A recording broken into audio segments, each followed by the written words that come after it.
Scorpio Sky, Christopher Daniels, Frankie Zay, collectively known as SoCal Uncensored or SCU! This is Catch, Hook, and Shoot, the worst podcast I've ever been on. Word.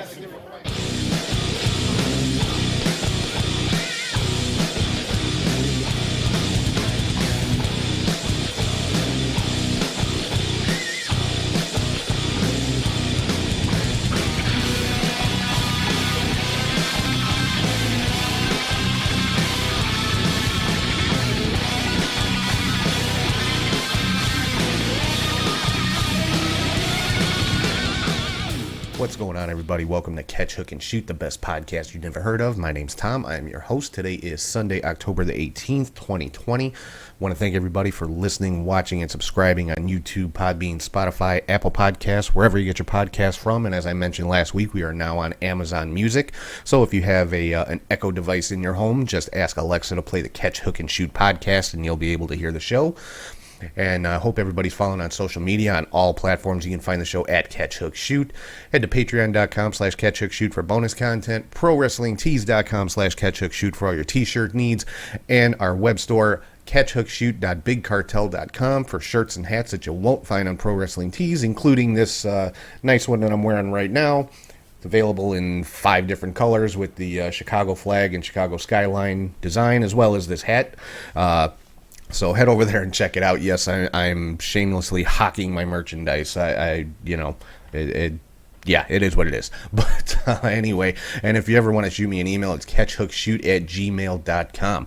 So let's get right into everything that's going on in the wonderful, wonderful world of pro wrestling. Easy for me to say. Starting it all off, like always, with the match of the week.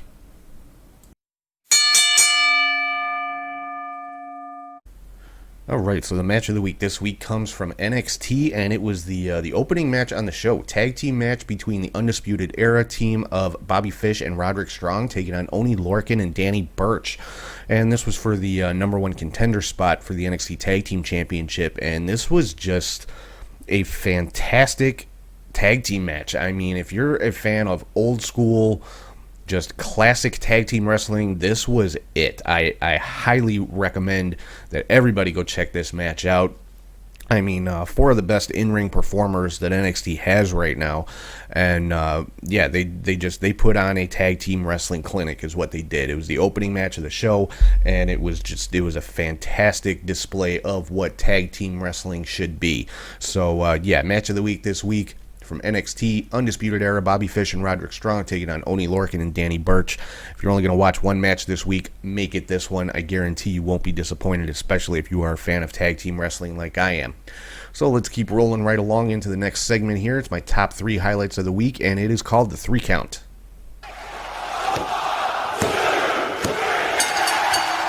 So first up on the 3 Count this week, Eddie Kingston.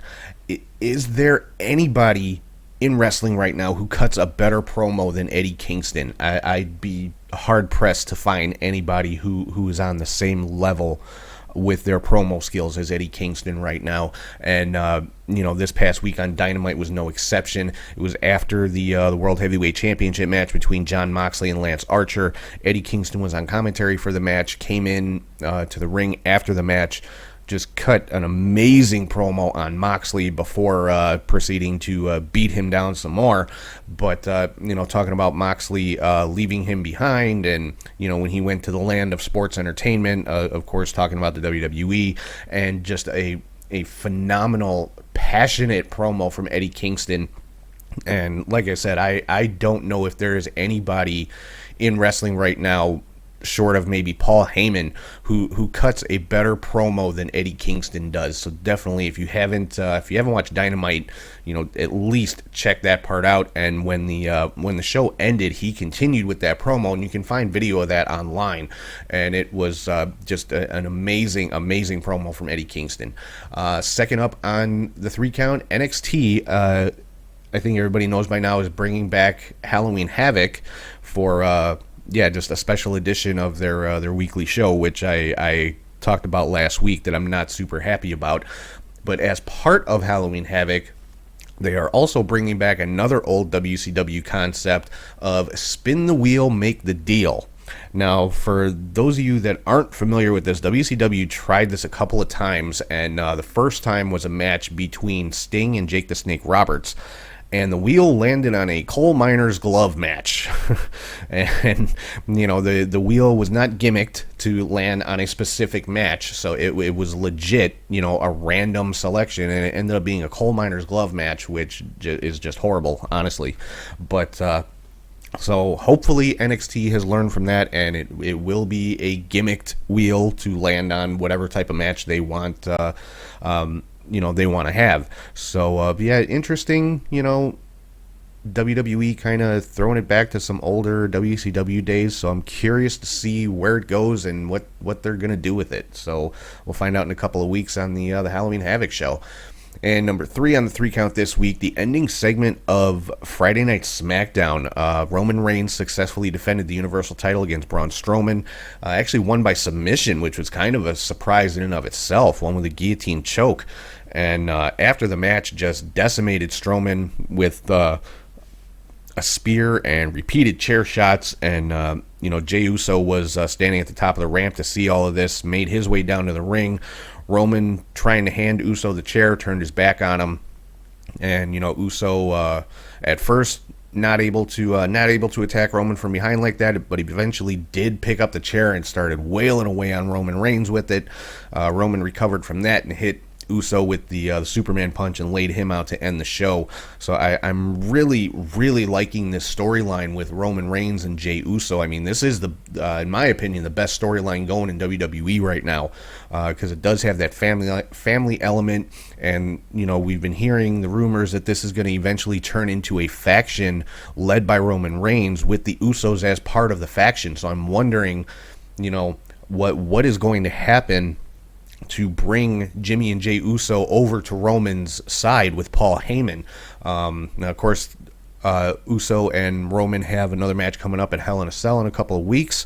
So, I'm sure we'll see some more things, leading up to this. I don't think this storyline's going to end anytime soon. At least I hope not. I like the direction that they're going. So we'll have to see where this goes and how we get to the end point, if it is in fact going to be a faction with the Usos and Roman Reigns. So moving into Monday Night Raw, we had the second night of the WWE draft, and some interesting draft picks here. Now, the first and foremost, I want to mention the Street Profits were drafted from Raw to SmackDown.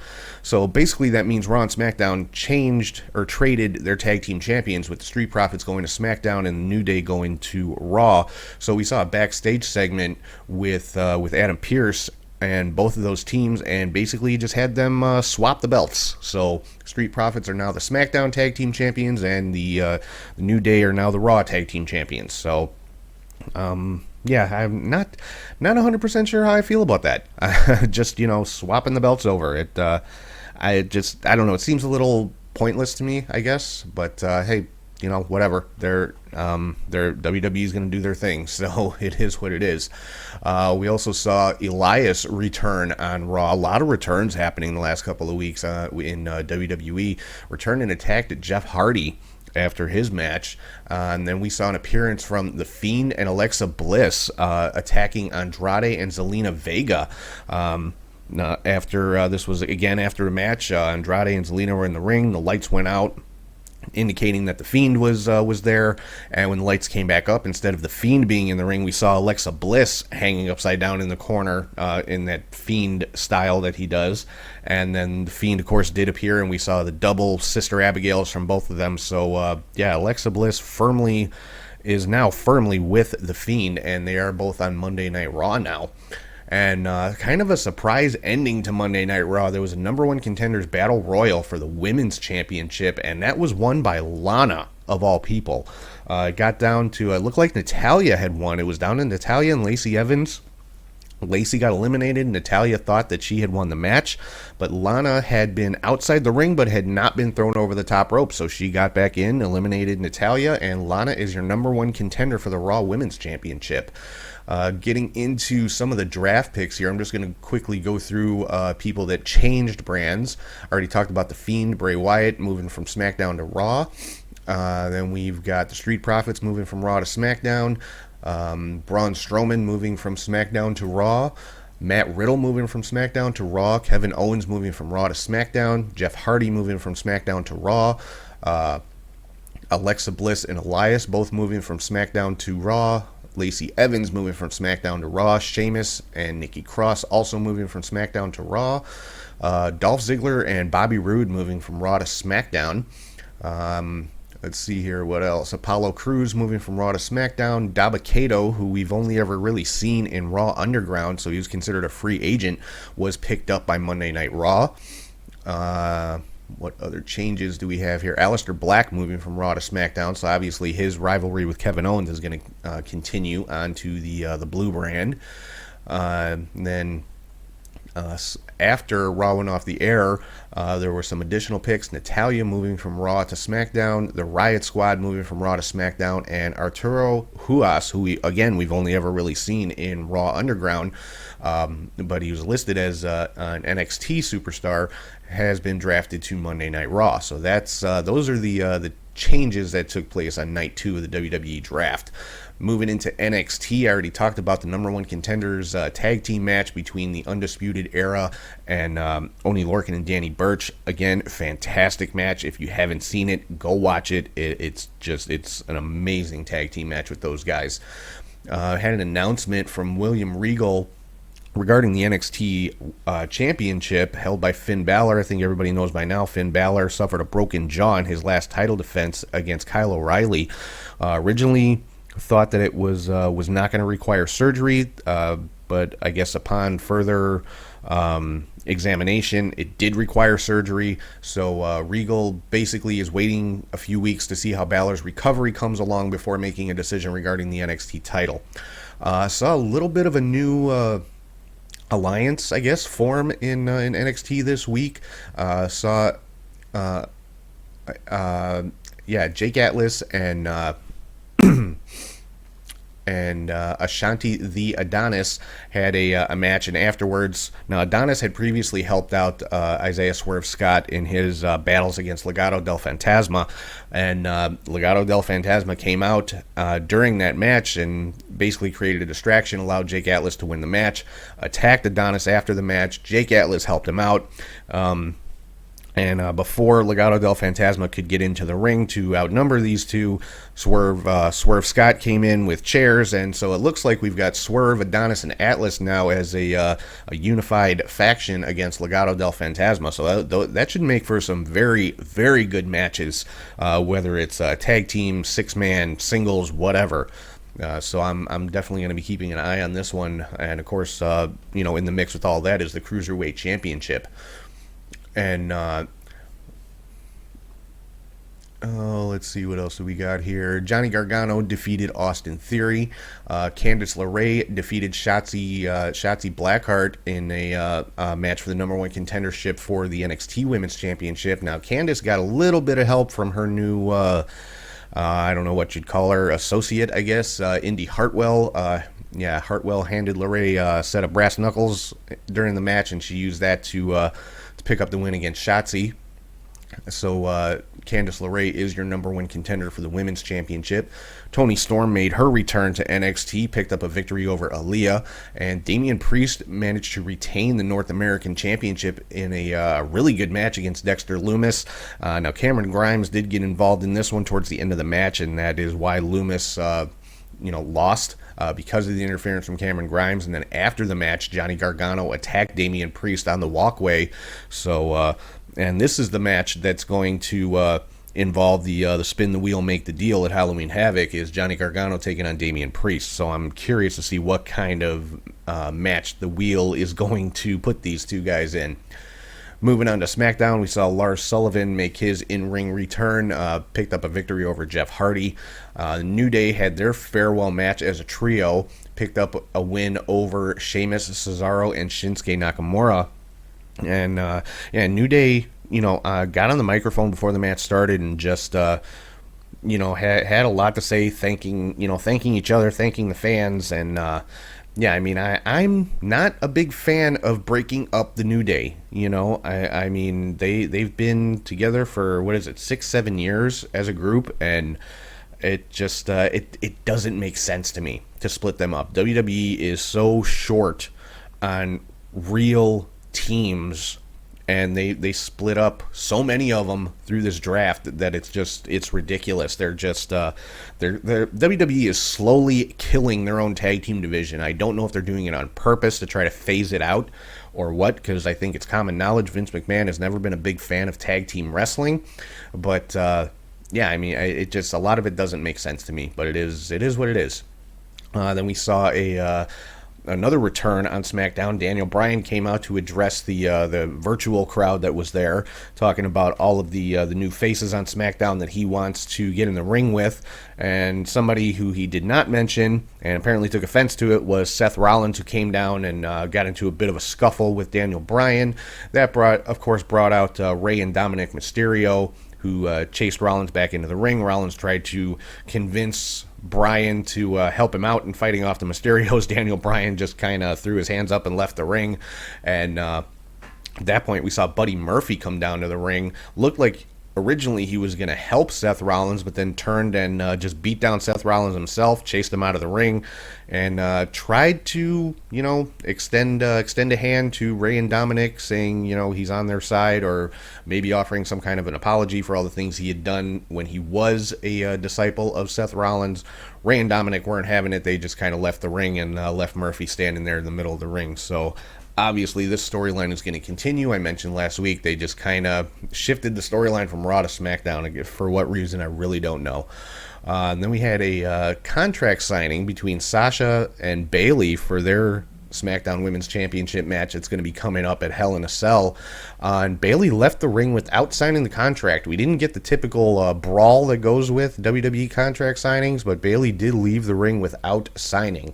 So still a couple of weeks left before Hell in a Cell, so I'm sure this is going to play out in one way or another. And then, of course, I already talked about the main event, Roman Reigns retaining the Universal Championship against Braun Strowman. Moving into some AEW news, FTR retained the AEW World Tag Team Championships against Best Friends, and after that match, Miro and Kip Sabian came out and put a beating on the Best Friends. Apparently because in the course of the match, the Best Friends did some damage to Miro and Sabian's arcade machine that they had set up at ringside for their for playing their video games. And then in a backstage segment, we saw Lance Archer and Moxley brawling back there, even before their title match, which was the main event of the show, like I had already talked about a little bit. And we found out who the final two competitors are going to be for the World Title Eliminator Tournament that's going to start this coming week and end at Full Gear. Those last two competitors are going to be Penta and Joey Janella. So the brackets are pretty much set. The first round matches looking pretty good here. Penta versus Rey Fenix in the first round. Now, obviously, they're a tag team. They're brothers, but they've fought each other many, many times. And so that's going to be just an amazing match to watch. That right there is an early contender for match of the week. Then we've got Kenny Omega versus Joey Janela. Again, no strangers to each other. They've had some pretty good battles in the past. And then on the other side of the bracket, we've got Colt Cabana taking on Hangman Page in the first round, and Wardlow taking on Jungle Boy. That is a match I am very much looking forward to. Everybody knows how big of a fan of Wardlow I am, and Jungle Boy, I've said many times, is the future of AEW. Hard to pick a winner in that one, but again, that I would say that's an early contender for match of the week whenever that match does take place. So, but yeah, that tournament kicks off this coming Wednesday. So I would assume, Full Gear is coming up November the 7th. So, yeah, I'm not sure how many matches they'll have each week between now and then, but yeah, the finals will be taking place at Full Gear. And then we saw MJF in the ring, and he said he had a major announcement to make And I guess that major announcement was him asking Chris Jericho to join the Inner Circle in a very roundabout kind of way. No answer was really given, but apparently they are going to have a steak dinner together this week. I don't know. It's just utter ridiculousness, and I'm here for it with Jericho and MJF. I really am liking the banter back and forth, and I'm sure this is at some point going to break down in a rivalry, and these two are going to have a match. And I mean, as big of jerks as they both are on the microphone and as cowardly as they can both appear, in the ring, they're two of the best right now. So I would love to see the match between Jericho and MJF. We found out Darby Allin is going to be getting a TNT title match at Full Gear, and there was a TNT title match this week. Cody defending against Orange Cassidy. This one went to a 20-minute draw. Fantastic match between these two guys. This was a contender for match of the week, but that tag team match on NXT just edged them out just a little bit. But there is going to be a rematch between Cody and Orange Cassidy in 2 weeks. I would love, honestly, to see Orange Cassidy pick up the win and pick up the TNT title. I think a rivalry between Orange Cassidy and Darby Allin would be amazing. I would love to see it. I would love to see a match between those two on a major pay-per-view like Full Gear. So we'll have to see what's going to happen. But I'm kind of pulling for Orange Cassidy. As much as I love Cody, I'm pulling for Orange Cassidy to win that TNT title in not this coming Wednesday, but next Wednesday. And we saw Hikaru Shida retain her AEW Women's World Championship against Big Swole in another very, very good match between these two. And the main event of the evening, of course, Jon Moxley retained the AEW World Championship against Lance Archer in just a brutal match between these two guys. But, with Mox and Archer, you would expect nothing less. And these two guys have been in the ring, many times with each other, and every time they go in there and just beat the living hell out of each other. So, Moxley and Archer, another great match. And then I already talked about Eddie Kingston getting in the ring, cutting his promo on Moxley after the match. And, just amazing mic work from Eddie Kingston. A little bit of New Japan news. Kota Ibushi, for the second year in a row, has won the G1 Climax tournament. So he will get the championship match against Naito at Wrestle Kingdom coming up in January. Now, from what I've read, that match will only be for the IWGP Heavyweight Championship, not for the Intercontinental Championship, which Naito holds both of those belts right now. Now, of course, that could change between now and then, and as is tradition, Ibushi's going to have to defend that briefcase between now and Wrestle Kingdom, and it looks like his opponent for that is going to be Jay White of the Bullet Club. So, and that'll be coming up, I believe, at the next New Japan event coming up in November. Some Ring of Honor news. The Pure Championship Tournament continues, and we are down to the block finals. On one side, we've got Jay Lethal and Tracy Williams. On the other side, Jonathan Gresham and Josh Woods. A little bit of a surprise. I expected PJ Black to end up in that block final against Jonathan Gresham, but Josh Woods is the man who moved on. Now, I still stick with my original prediction. The finals for the ROH Pure Championship is going to be Jonathan Gresham versus Jay Lethal. And, of course, they are the ROH Tag Team Champions at the moment. So a match between the two of these guys is going to be epic, and I can't wait to see it, quite honestly. I think everybody knows Jonathan Gresham, in my opinion, the best technical wrestler in the world right now. My favorite Ring of Honor guy, by far, and definitely in my top 5 in the world right now for me personally as far as favorites go. Some Impact news. Rich Swann has been cleared to return to the ring at Bound for Glory, and he will be taking on Eric Young for the Impact World Championship. We saw Sami Callihan and Ken Shamrock attack Eddie Edwards in the back this week, and that is resulting in Eddie Edwards taking on Ken Shamrock at Bound for Glory. That should be an interesting match with those two guys. And we also found out that Heath has been added to the Call Your Shot Gauntlet match that's taking place at BFG. What Heath was not made aware of is that in order to get him into the match, Rhino made a deal with Scott D'Amore that if Rhino or Heath does not win that Call Your Shot Gauntlet, both of them are out of of Impact. But if one of them does win, then Heath gets his contract. So some interesting stuff going on with the former Heath Slater. So that's going to pretty much do it for news and rumors for the week. So right now, I am going to throw it over to Charlie G, and he is here with your Indie Cut.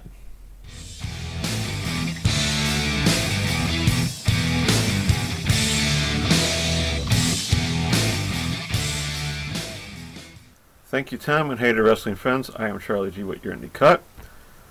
There was quite a bit of wrestling action, but I'm going to just stick to the collective, if that's okay with all of you. I will put in some news and notes after I get done with all these shows. So where we left off was Saturday, October 10th at the collective, and next up was GCW's Joey Janella Spring Break 4. This is the one I was waiting for, and it did not let me down. The show started off with the Ricky Shane Page Open Challenge, and none other than Orange Cassidy responded, defeating Ricky Shane Page with his 4-4 boys at ringside in a very cool match. Next up was Iron Beast of KTB, who will be on AEW Dark if you did not know, and Shane Mercer defeating the Rascals of Desmond Xavier and Zachary Wentz. A little surprising with that victory, but still good nonetheless. Next up was Jonathan Gresham defeating Lee Moriarty with his Octopus Stretch in a great match between the two. I see Lee, like many others, going places. I wouldn't mind him in Ring of Honor. To tell you the truth, he's really good at catch wrestling, so be on the lookout for him. Then next up was Team Pazuzu of Chris Dickinson with Ortiz and Santana. Yep, they made it to the show as well. And they defeated the next gen of Alex Zane, Blake Christian, and Jordan Oliver. Chris hit a Pazuzu bomb on Blake for the win, and a very awesome match between the six guys. All six men had something to say after the match, thanking each other for the show and the future, the past and the future of wrestling. So, very cool. Then was Tony Deppen defeating Alex Shelley, of all people, with a Mahi Straw Cradle in a very good match. Then we had Leo Rush defeating ACH with his big frog splash, and a really good match between these two. I hope to see it soon again maybe on a TV station. You never know. Then it was Ricky Morton, yes, the same old 67-year-old NWA legend, defeating Joey Janella. Joey was not going to go over. Of course, he usually doesn't in these shows, but still put on an awesome match. And Ricky won with a reverse figure 4. Very cool, fun match. David went to the outside.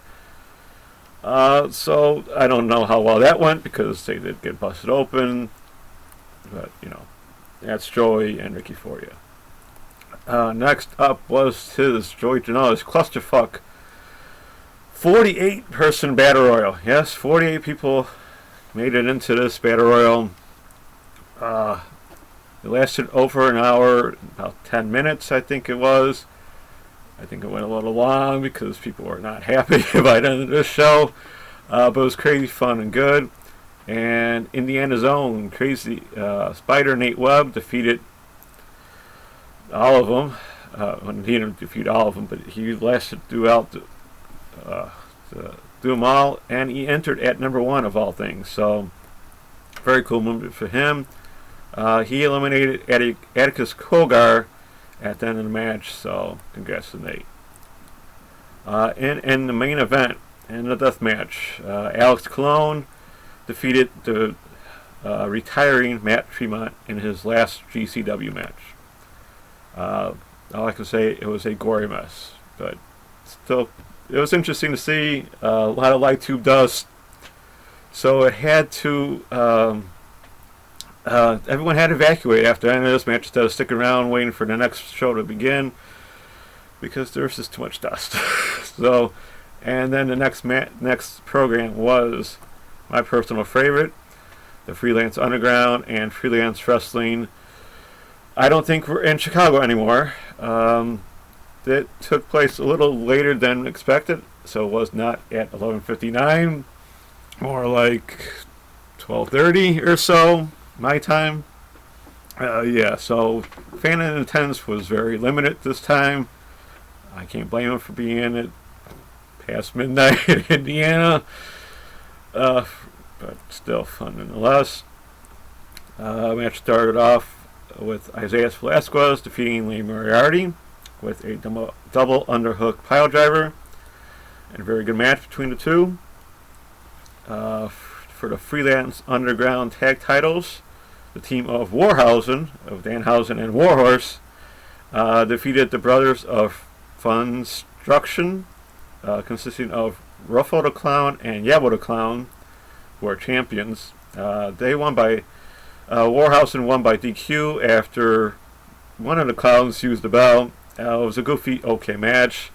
I've never seen the Brothers of Funstruction, but I wouldn't mind seeing them at a Warriors show. They're kind of cool, goofy, and a lot better than Frank the Clown. Oh yeah, I forgot to say Frank the Clown and Robert Anthony were in that Battle Royal. So you won't hear the last of them. I'll tell you in a few minutes. And that's where this comes up for the Freelance Legacy title. Robert Anthony with Frank the Clown defeated champion Effie with his Mandalorian driver with help from Frank tripping Effie up. So I guess congrats to Robert Anthony on winning a title. Maybe he will shut up for a while and leave Warrior alone. But still cool with his long career to become champion. It was a decent match, even though Frank interfered a little bit too much to my liking. But then again, I don't like Frank. Next up was a 6-person scramble match with Blake Christian defeating Alex Zane, August Matthews, Davey Bang, Storm Grayson, and I believe his friend Elena Black with a crazy armbar submission on her. I don't know what it's called. No one knows what it's called during this weekend. So it must be a new move he learned in New Japan in California. It was a good match between the 6. And kind of interesting to see Blake and Elena go at it with how friendly they've become. For the Freelance Underground Independent title, champion Laney Luck defeated Faye Jackson with a second rope cutter, and a very nice match between the two. Shane Mercer defeated Colby Carino and Ethan Page. Ethan Page made it known to everyone that it was 2 a.m. Indiana time, 2 a.m., and he really did not seem into this match, which was okay because Shane hit a moonsault slam, holding Colby Carino for the win. Very nice match between the 3. And in the main event, about 2:10 or so, for the Freelance World title, champion Kylie Ray defeated Josh Alexander with her smiley crossface in a really good match. But it did end rather weird when Kylie left in a hurry, took her belt, just ran off. She didn't pose, she didn't celebrate or anything. So hope all is well. She did have to cancel her show later that day, so hopefully all was okay. And it turned out Josh Alexander ended up breaking his nose during the match. That ended at about 2:35 Indiana time. So who knows if it was just late for Kylie or whatever, and she had to go. But so hope all is well, and she can make it to her Impact title match coming up soon. So Sunday, October 11th, we started at about 11 a.m. my time, noon theirs, with Black Label Pro, Threat Level Noon, hence the name of the card. This card took a hit when a vendor pulled out Carlito, Chris Masters, Fred Rosser, and Heath sometime on Friday, which really sucked for this show, and really sucked for people in attendance and them. I mean, for Friday, the start of the collective, and you're going to pull out these guys. So beware of a vendor with Carlito, Masters, Rosser, and Heath. So show started with the BLP Midwest title match with champion Alex Shelley defeating Anthony Henry. And a really good match. Josh Alexander, yeah, he was there at noon after 2:30 a.m. with his busted nose, defeating Layla Hirsch. A very good match. Then the stunt doubles of Logan Stunt and Marco Stunt, who really don't get along, so this was kind of interesting to see. They replaced Carlito and Masters in this match against the Gatanic Panic of Danhausen and Effie. This was an okay, fun match between the four. So then, in a seven-way scramble match, AJ Gray defeated Big Beef, Colin Delaney, Jody Threat, Joshua Bishop, and Levi Everett, and Matthew Justice. AJ pinned Levi for the win. This was a okay match between these seven. I guess being at noon, and maybe I was just a little worn out watching all this wrestling. A lot of these matches were just okay to me. Next up was Killer Kelly defeating Billy Starks, who replaced Kylie Ray. This was a solid match between the two. Killer Kelly's well-known and well-versed wrestler, traveled, I should say, and Billy Starks is 18. So, and for her to put on a match like this was really cool. And she'll probably be going places sooner than anyone else, right? So congrats to both. Then we had Top Flight of Airwolf and Angel Dorado, who replaced Rosser and Heath to defeat Eric Stevens and Tom Lawler in a really good match. Then for the BLP Tag Team titles, Violence is Forever with Don Greeny and Kevin Koo defeated the champions, besties in the world of Davey Vega and Matt Fitchett. In a solid match, so Violence is Forever is the new BLP Tag Team Champions. So congrats to them. Then for the BLP Heavyweight title, number one contender four-way match, Blake Christian defeated his buddy Alex Zane with his armbar submission, along with Ethan Page and JD Drake. Very good match. JD Drake, you might know from Evolve, so it was kind of nice to see him for Black Label Pro. It sounds like he is going forward with them more than the now defunct Evolve. So WWE's lost, I guess. Then in the main event, for the BLP Heavyweight title match, champion Jake Sumpton defeated Warhorse with his Black Colt Side Slam. Warhorse was going for his heavy metal elbow drop, but he was distracted by Gary Dre, who came out with Warhorse's IWTV title, which I mentioned last week was stolen, or so it was themed. This is a good match between the two. So somehow Gary J got the title from Stepstool Sarah, who was helping at the Glory Pro show the day before, taking the clothes and the titles and all that and put them in the back. The title even appeared on a Craigslist site, being sold for $800.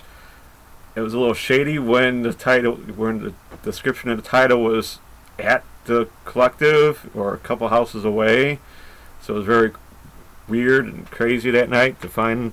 Dan the Dad even posted it, so Dan the Dad looking out for his buddy Warhorse. So wasn't sold. It was this Gary J's possession, and he came down to beat up Warhorse after the match and challenged him for the title at their next show, whenever that might be, since St. Louis Anarchy was postponed yesterday due to COVID cases from the Collective. I'll get into that after I say the rest of the show. So then the next show was Shimmer, Volume 118. Yeah, I wasn't sure it was going to be a volume, but they made it one. So they had Nevaeh defeating Kenzie Page. In a scramble match, Alice Crowley defeated Big Mama, Brittany Blake, Alina Black, Jody Threat, and Queen Amanada. In an okay match, Heather Monroe defeated Layla Hirsch with an eye poke roll-up. Pretty decent match. Layla deserves better than that, but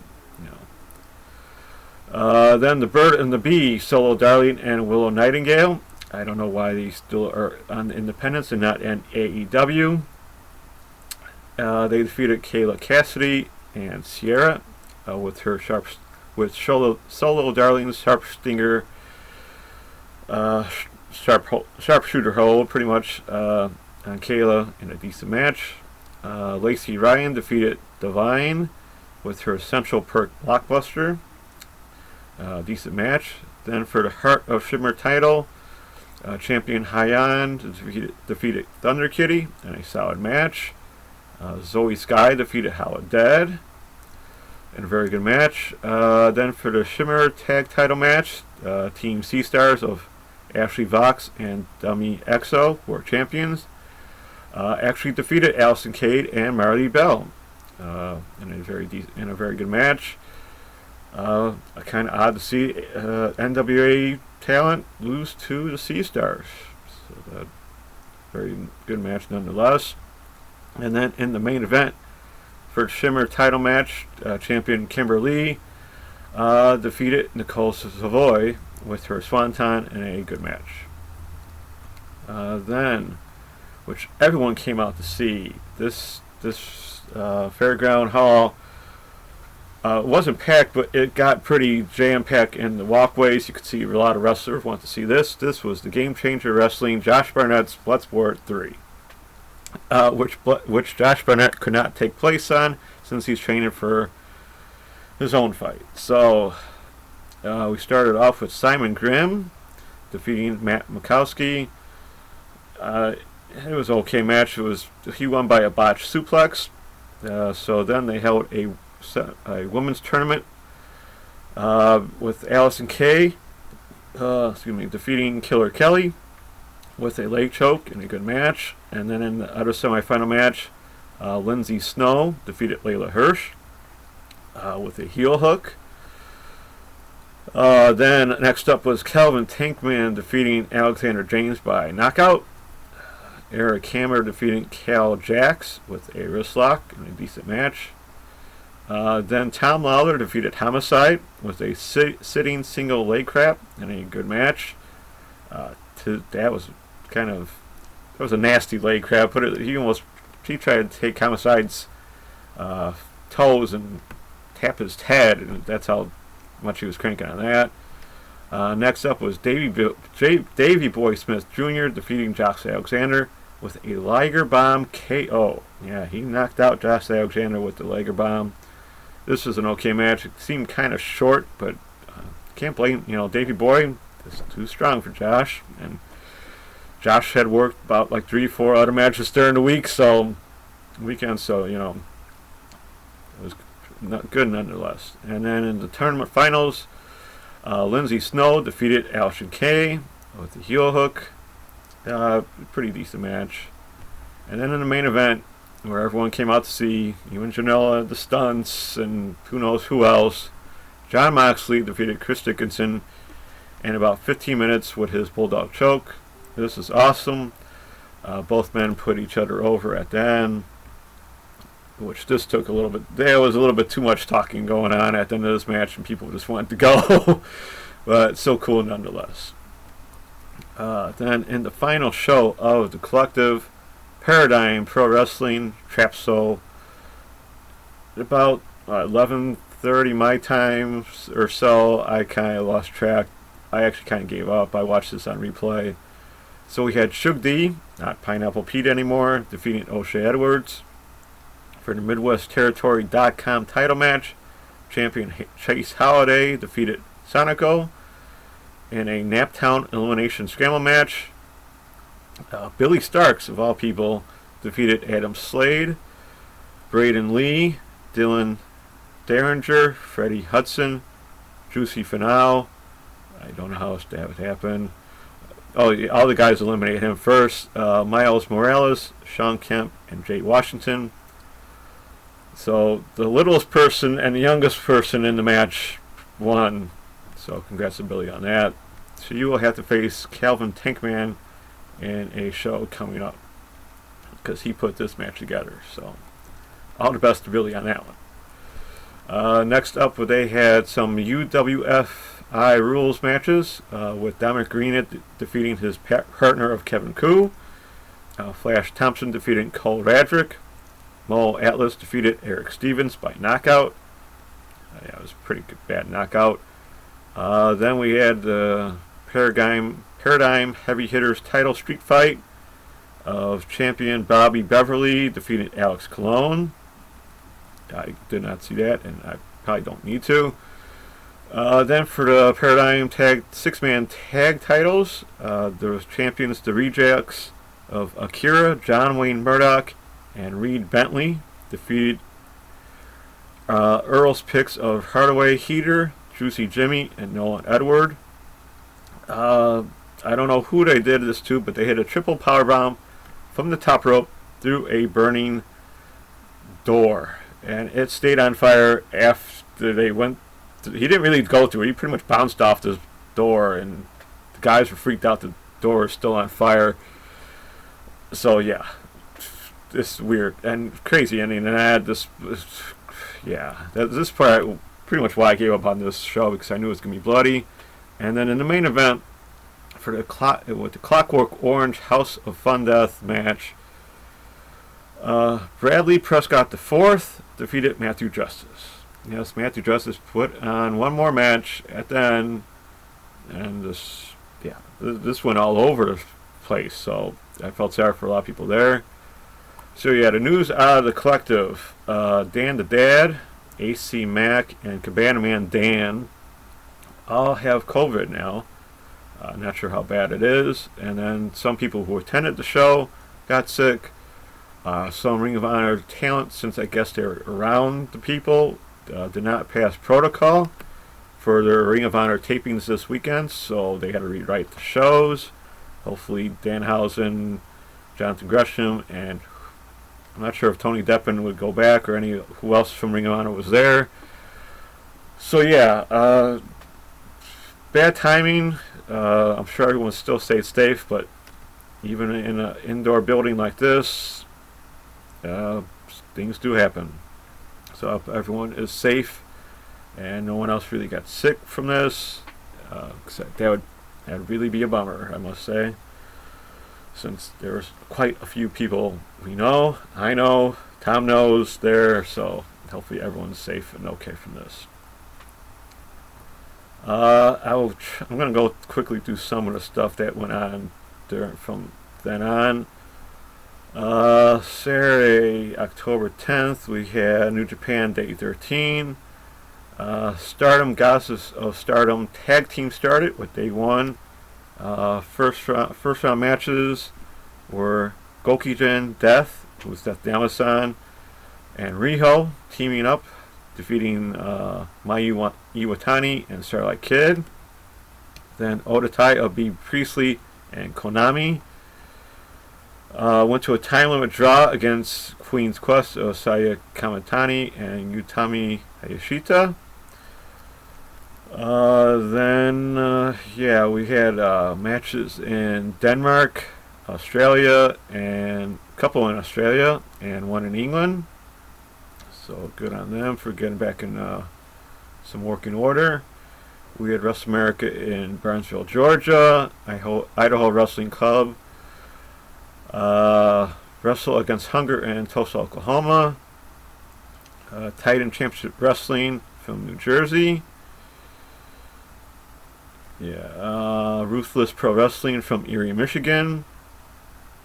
These matches I wish I would have seen. They had a Pumpkin Patch of Pain match with Madman Hondo defeating Poindexter, and then a Light Tube Cabins in the Woods match with Akira defeating Tommy Vendetta. Renegade Championship Wrestling from Chatsworth, Georgia was back in action. Pro Wrestling Phoenix from Omaha, Nebraska. POW Entertainment from Yorkville, Illinois. So you guys are on the map. Laredo Pro Wrestling Guild from Dublin, Georgia. This had some Impact talent, so Johnny Swinger and Scotty Beach defeated George North and the Laredo Man. And for the Laredo Pro title, champion Eric Young defeated Crazy Steve. And then International Wrestling Cartel Winner takes all 2020 from Washington, Pennsylvania. For the IWC Super Indie title, champion Brian Pillman Jr. There you go, buddy. Defeated Johnny Patch. And then for the control of IWC 10-man tag match, Team IWC consisted of Andrew Palace, Bill Collier, Jack Pollock, Justin Plummer, and Wardlow. Of all people, Wardlow finally got back to be on wrestling and do a show. They defeated the regulators of Chris LaRusso, Dan Murphy, David Lawless, Don Murphy, and Jock Sampson. There was Anarchy Wrestling from Georgia, Bruce City Wrestling from Waukesha, Wisconsin, where the sideshow of Cypher and Nacho Clown defeated Killer Instinct of Chucky Bates and Gunnar Wicks. Sky Blue and the Caribbean Connection of Chucko and Jay Manny defeated the Curse of Sean Priest, Sierra, and Taylor Sullivan by DQ. And then Impact Wrestling Explosion, number 838. If you can get Explosion, I don't even know it still took place. If you can find it, match of Chris Sabin versus defeated Ben Carter. Ben Carter's in the news because I don't know when this was taped, so hopefully he's healthy again. And word from Miro is he is signed with the Dark Side. Not sure if that means the E, Impact, but it sounds like AEW lost out on Ben Carter. All the best to him. I hope he signs with Impact more than the E, because he can still do independent shows. Personal preference, because Ben Carter's really cool and he was a blast to talk to. So all the best, Ben. Hope wherever you did sign or have signed, it works out for you. Because the news was the WWE wanted him to sign and go to WWE UK NXT. I don't know about that. I think he would lose a lot of momentum, I would say, but that's just my own personal saying there. Then we go to Sunday the 11th, Stardom Day 2. Queen's Quest of Zumi and Momo Watanabe defeated Hanan and Sayalinda. Otataya, Bea Priestley, and Konami defeated Mayu Iwatani and Starlight Kid. Mina Shirakawa and Tam Nakano, very cool tag team. They defeated Otataya of Natsuka Tora and Saki Kashima. And then we had Donna Damondo of Himeka and Sturi defeated Queen's Quest of Saya Kamatani and Utami Hayashita. Pro Wrestling Noah, final day of 7. And the final match was Katsuhiko Nakajima defeated Kaito Kiyomiya to win their tournament. New Japan Day 14 took place. There was a show in Italy, so Italy is still trying to run a few shows. Monday 01 had a show. October 13th, Tuesday, Tokiyoshi Pro International Princess Title Tournament. As you might know, Thunder Rosa was the International Princess title holder back in New Year's, and the first one to do so from the North America, you might say. She had to give up the title since who knows when or if she ever can get back to Japan, so they're holding a tournament. First round match was Miri Mayumi defeating Maharo Kiru and Soka Nakajima defeating Raku. New Japan Day 15 took place. Then United Wrestling Network Primetime Live number 5 took place. Clark Connors defeated Danny Limelight. Heather Monroe defeated Elena Black, so she got a little more coverage. Good for Elena. West Coast Pro Wrestling Heavyweight Title, champion Hammerstone defeated Steven Tranzero. Fred Rosher made it to this show, defeating Chris Masters and James Storm, so they all made it to that show at least. And for the UWN television title, champion Dan Joseph defeated Dom Kubrick. I'm going to skip through a lot of this. We're going to go to New Japan. From Friday, where Will Ospreay defeated Okada with the help of B. Priestley and the great O'Karn, who's been on sabbatical in Rev Pro since 2018. So Will Ospreay is no longer in Chaos and is threatening to form his own group. You can check that out on YouTube from the New Japan Pro Wrestling, where he talks about what is going on. I was a little surprised to see Bree show up ringside and then have someone help Will Ospreay win. So it sounds like another group is joining New Japan. But I'm a fan of Will Ospreay's, and I can't wait to see where it goes with this. Then in the main event of that same show, Ishii defeated Jay White, and Gator was not happy with that. So maybe Jay White might join Ospreay. You just never know, and those two together would be pretty cool. Saturday, earlier today, Tokyo Ocean Pro, first round matches for the Princess title. Kari Noah defeated Pam Harajuku, and Yuki Kamafuki defeated Suzumi. Then New Japan Day 18, right before the finals took place. So Kenta defeated Tatsuya Naito, so keeping Naito out of the finals. And then Sonata defeated Evil, with both having the 12 points, but with Sonata defeating Evil, he is in the finals against Kota Ibushi. Yes, Ibushi made it yet again, 3 years running. I want Sonata to win. I'm going to put it right here. I know Tom will cover the final on the show, so hopefully Sonata wins. Fingers crossed on that. So that's a wrap for me. Till next time with any more indie news or shows. I cut a lot of those shows out. I was going to do something fancy with the stream, with the Yahoo stream, and put it on the sidebar here. As you notice, I put some special thanks and shows. I'm going to try and do that from now on. For all YouTube watchers, thank you for watching. And everyone for listening. Hope you enjoyed the cut. And this busy weekend again. Stay safe, take care, and be kind, everyone. Back to you, Tom. All right, thanks a lot, Charlie. So let's keep it moving right along into the next segment here, where I get to play Armchair Booker a little bit, and you all know what I'm talking about. It's a Fantasy Booker.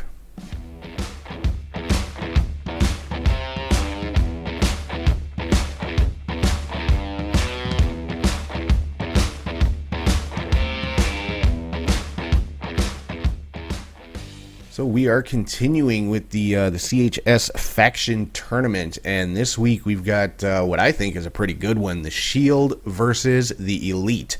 Now, the Shield, of course, Roman Reigns, Dean Ambrose, or Jon Moxley, and Seth Rollins, and the Elite, I'm talking about the five, core members of the Elite when they first formed, which was the Young Bucks, or I'm sorry, six guys, as a matter of fact, the Young Bucks, Kenny Omega, Cody Rhodes, Marty Scurll, and Hangman Page. Yeah, I mean, obviously, if this was a real match, we're talking about 6-on-3, but, I'm not really talking about who would win in a fight in this tournament so much. It's more about who do I feel was the better faction, who accomplished more, who do I think was a better faction? And in this case, I have to go with the Elite. I mean, I loved the Shield when they were together. When they first came in, I thought they were just fantastic. They were kind of the henchmen for CM Punk for a little bit, and then they kind of moved off onto their own. And, I was a huge fan of the Shield. But when you talk about the Elite, you're talking about, arguably the best tag team in the world in the Young Bucks, arguably the best wrestler in the world in Kenny Omega, Cody Rhodes, Hangman Page, Marty Scurll. I mean, these guys pretty much ran wrestling outside of the WWE for a long time, and then they broke off on their own. And of course, now we have AEW out that came out of this grouping of guys, so I don't think you can argue that in this particular matchup the Elite has to come out victorious just based on everything that they did without the WWE machine behind them as far as merchandise sales and popularity, and yeah, just like I said, I don't think you can argue that the Elite, possibly one of the greatest factions of all time, but we'll find that out as we move along in this tournament, won't we? So, yeah, so for this week, the Fantasy Booker, we've got the Elite going over on the Shield. And moving into the final segment of the show here, where I give a not-so-popular opinion, and I'm pretty sure this one coming up is not going to be very popular with a lot of people, and I am talking about the weekly hot take.